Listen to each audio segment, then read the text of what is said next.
Meanwhile, back on the starting line, the Pioneer Super Tuner Award going to Ray Beadle and his crew of Dale Emery, Waterbed Fred Miller, and D. Gant.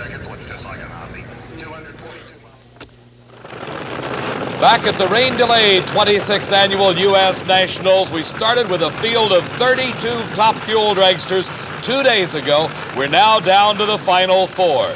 It is Jim Head in the near lane against Jeb Allen. Jeb is number 2 in the points chase and would love now, with the points leader out of competition, to advance rapidly. But he's got to get by Jim Head here in the semifinals. And it is Jeb Allen with a big lead, and the blower belt comes off of Jim Head's car. It's Jeb Allen into the finals of the Nationals. His time 6.03 seconds off his earlier 580 pace. But as we watch again, you'll see they leave the line together. Jeb begins to pull away, and then the engine going sour, and the blower belt, the supercharger drive belt, coming off. Dave, Jeb Allen is always pumped up, but he looks a little shaken here. You okay? Yeah, it's shook really bad. It knocked me for a little bit of a loop there, Steve. It's like getting hit in the head with a baseball bat, isn't it? It's, if I quit this, I'm going to be a boxer, I guess. I can take some pretty good punches, you know. You've been in at least a dozen final rounds of important events, but somehow this one's really special. Yeah, we've been in the semifinals here for the last 3 years, and it'd be really wonderful to win. We made it past that point. I think it smoked the tires. I don't know. It shook real bad, and I just lifted a little bit and shifted and hung in there, you know. Well, he hung in all the way to the finals. Here's the last pair of this round. It's Junior Kaiser against Terry Kapp. And Terry Kapp has got to be favored over the Colorado entry of Kaiser. Kaiser qualifying far down in the field, has made it, though, to the semis. The crewman for Terry Kapp squirting a little fuel into the injector system, making sure the engine does not lean out as the burnouts are completed and they approach the starting line. Terry Kapp in the previous round had a lucky break as Shirley Muldowney red-lighted away her chance for victory. He was untested, only an 8-second elapsed time. What can he do here? And it is Terry Kapp, wire to wire, 587, 236 miles an hour. That means by virtue of the lower ET, he will have lane choice over Jeb Allen as they go into the finals. You see, Junior Kaiser not a force to be reckoned with in this race against Terry Kapp into the finals. Terry Kapp, everybody comes to this race hoping to win, but in your wildest dreams, did you think you'd make the final with a brand new race car? Well, it's pretty hard to say, Steve. We've been working on it hard, and you know, we're like every other. 31 of the other guys that are trying like a bugger. We hope to get there. This is the first time I've been this far. I've lost the semifinals here to Shirley, close to what was going on there yesterday, 2 years ago, and I'm satisfied up to this point. I'll bet you are. You've got lane choice over Jeb in the final. Is that important? No, I don't think it's important at all. I'll run either lane.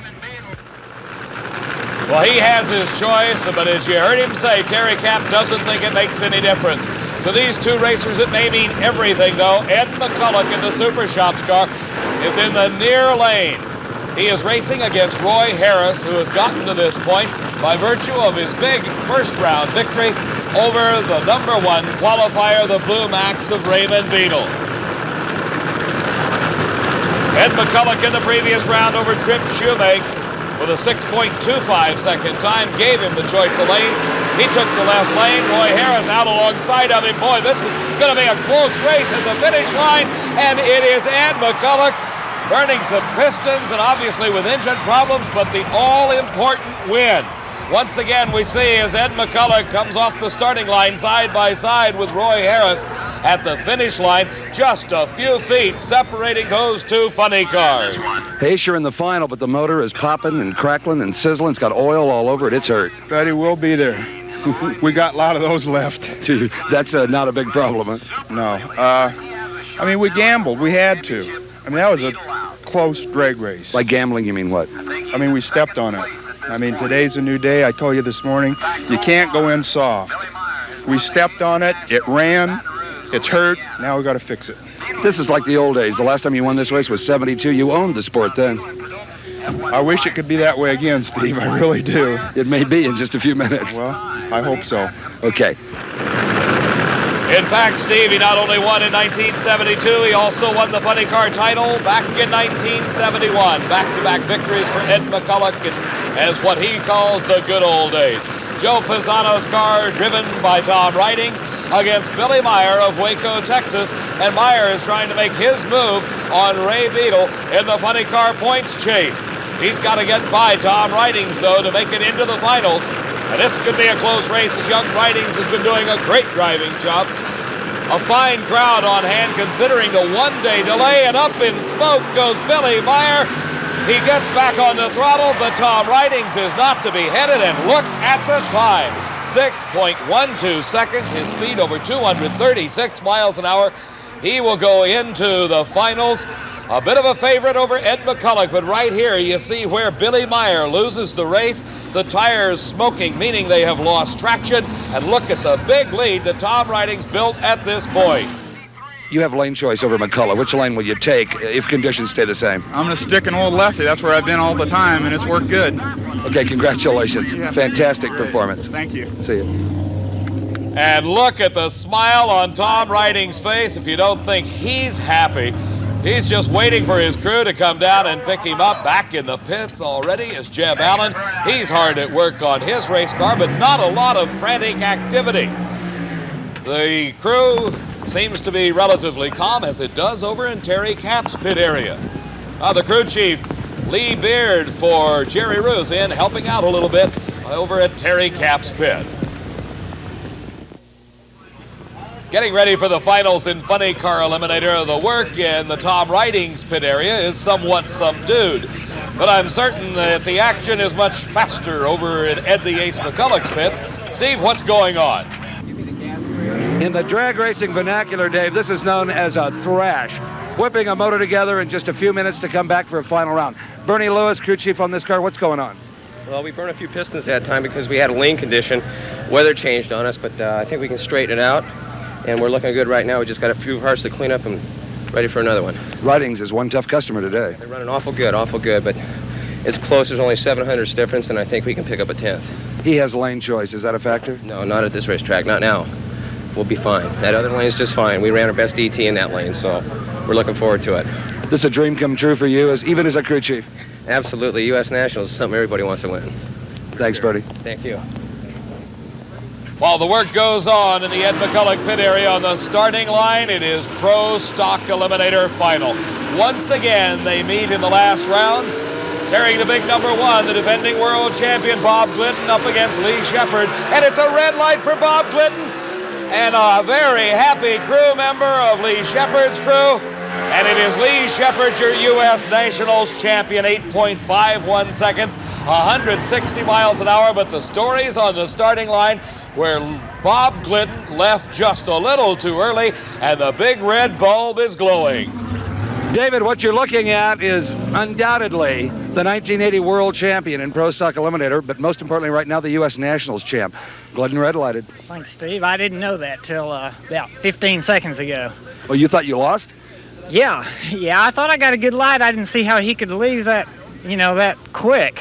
I didn't see the red light, no. You have left on him and beat him with slurry tees a couple of times this year. I think that put extra pressure on him, don't you, to leave on time? Well, I guess it did. All the work is over for our funny car racers. Joe Pisano's car, driven by young Tom Ridings. He's 25 years old and a college student during the week. Ed the Ace McCulloch from Sanger, California, a professional drag racer through and through, but he also owns an industrial steel business and races on the weekends. McCulloch has been a two-time champion at this U.S. Nationals, but that was a long time ago. The final two cars out of 16, the quickest field in the history of drag racing. Finally settling it out between these two, Ed McCulloch and Tom Ridings, in the finals at the U.S. Nationals at Indy. And a bit of a hole shot, it appears, for Ed McCulloch. And unless something goes wrong, Ed McCulloch wins it. 6.27 seconds at 231 miles an hour. And they may have lost another engine, but I will assure you they don't care at this point. A big lead right off the starting line for McCulloch, and Tom Ridings tries as he can, but was unable to make up the difference. Dave, this is Bernie Lewis, the young crew chief on this car who formerly worked for Gary Back. Before that, the Englishman Clive Skelton, one of the hardest working young men in this sport. And as we've seen between rounds, it is a thrash. Physically exhausting and even punishing to the driver. Now they got a little champagne here. That's expired. I'm going to open it with a pair of pliers. So Bernie Lewis is going to personally handle the victory celebration down here. Jerry Verhill, the crew chief on the Gordy Bond and Pacemaker car, pitched in today to race with this old pal, the Ace. Bernie Lewis taking a giant swig of the bubbly, and Ed the Ace McCullough celebrating along with his crew, all of them from California. And Tom Ridings, runner-up here at this event, who was just, I think, tickled to be in the final round, and a fine sportsman himself. Joe Paisano, the car owner of the runner-up machine, congratulating the Ace, who's been a good friend for a lot of years. I don't think I've ever seen even the runners-up as happy as they are down here today. Just incredible. Incredible it is, Steve, as we have finally gotten to the last two cars of this U.S. Nationals. It's been a long, long race with the rain delay caused right about halfway through. Final eliminations delaying it 1 day. We've come down now and a great crowd has turned out, unexpected as they were, to show up because nobody expected to be racing down this Indianapolis Raceway Park quarter mile. But right now, Jeb Allen against Terry Kapp, the final in Top Fuel Eliminator. Both cars very closely matched on the performance standards set earlier in the race, and they leave the line side by side. It appears to be Terry Kapp with the lead, and it is Terry Kapp, the national champion in Top Fuel Racing. 5.82 seconds his elapsed time. A close race as it was a 5:89 for Jeb Allen. And you see just a slight lead being built up there in the first few hundred feet for Terry Kapp, and it was enough to carry him to the winner's circle. Tell me about the race. What happened? Oh, it was just excellent. We everything worked. Everything was clicking our way all weekend. You know, we got here on time. We're usually late. You know, my crew chief Bernie came with us. He usually flies and he takes the wrong airplane. You know, everything was just working good. And we you know what bushing is? We bush to see who got the bed. I got a bed. I usually get a rollaway. I had a bed all week. It's just been great, and the motor is just as clean and dry as a whistle. This could be the start of a lot more of these, don't you think? Well, as far as my wife Rochelle and my son Jared are concerned, if they can come, fine. But if not, I don't know. But, you know, we're part-time professionals, and we raced and we got the time. This weekend we had the time, and here we are, man. Well, congratulations to you, Canada, and all the Canadian fans who are here, and there are thousands of them. I know we've got a lot of fans back home, and I only wished half of them that were here could have stayed because I like doing it for them, too. I know you do. A happy Canadian. You'll take that U.S. green north of the border. And our congratulations going to all the U.S. Nationals champions in the professional categories, Terry Kapp, Ed McCullough, and Lee Shepard. Even with an extra day of competition caused by the rainout, the U.S. Nationals has been a roaring success. Steve, what's your observations? David, the U.S. Nationals, as always, lived up to its advanced billing. The superstars, they did well in qualifying, but in eliminations, some shining new faces living up to even more than their own expectations. The quickest funny car field in history, our first Canadian Top Fuel winner at a national event since 1973, Glidden and Shepard continuing their intense rivalry. But most of all, I think, in 6 days, 1,000 entries made 7,000 runs down the quarter mile, and no one got as much as a Band-Aid. An impressive statistic indeed, Steve. This 26th annual U.S. Nationals is what drag racing is all about. Incredible performances highlighted by the quickest funny car field in history, the drama and hard work that goes on in the pit area, and of course the continuing story of the World Championship Series points chase. From Indianapolis Raceway Park, for Steve Evans, this is Dave McClellan saying so long for now. Coverage of the 1980 National Hot Rod Association U.S. Nationals is a presentation of Diamond P Sports.